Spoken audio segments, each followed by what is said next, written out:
പ്രിയപ്പെട്ടവരെ, ഒരു കുഞ്ഞു കഥ പറയാം. ഒരു ചെറിയ കുട്ടിയുണ്ടായിരുന്നു. അവൻ വളരെ സുന്ദരനായിരുന്നു. അവൻ വളരെ സ്നേഹമുള്ളവനായിരുന്നു.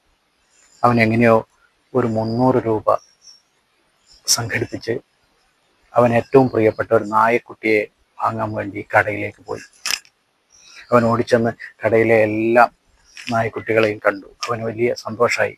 പക്ഷേ എല്ലാറ്റിനും 500 രൂപ കൂടുതലായിരുന്നു വില. ഏറ്റവും ചുരുങ്ങിയത് 500 രൂപയാണ്. അപ്പോൾ ആ നായ്ക്കുട്ടികളിൽ ഒരു നായ്ക്കുട്ടിക്ക് ഒരു മുടന്തുണ്ടായിരുന്നു. ആ മുടന്തുണ്ടായിരുന്ന നായക്കുട്ടിയെ അവന് തരുമെന്ന് ചോദിച്ചു.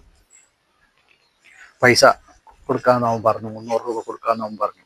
പക്ഷേ കച്ചവടക്കാരൻ പറഞ്ഞു, അതിന് നീ വെറുതെ കൊണ്ടുപോയിക്കോ, ഫ്രീ ആയിട്ട് കൊണ്ടുപോയിക്കോ എന്ന് പറഞ്ഞു. പക്ഷേ അവനതിന് മെനക്കെട്ടില്ല. അവൻ തിരികെ പോയി. എവിടെയൊക്കെയോ ചെന്ന് 200 രൂപ കൂടെ സംഘടിപ്പിച്ചു.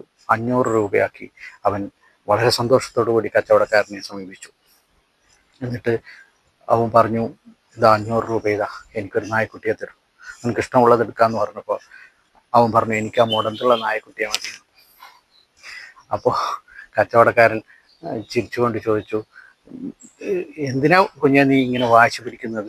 ഞാൻ നിനക്കത് വെറുതെ തരാമെന്ന് നേരത്തെ പറഞ്ഞതല്ലേ, പിന്നെ നീ എന്തിനാണ് ഈ ഒരു സാഹസങ്ങളൊക്കെ ചെയ്തത് എന്ന് ചോദിച്ചു. അപ്പോൾ അവൻ പറഞ്ഞു, അവൻ പറയുകയല്ലേ ചെയ്തത്. അവൻ തൻ്റെ വസ്ത്രം ഒന്ന് കയറ്റിയിട്ട് തൻ്റെ കാലിലെ മുടന്ത് ആ കച്ചവടക്കാരനെ കാണിച്ചു കൊടുത്തു. എന്നിട്ട് അവൻ പറഞ്ഞു,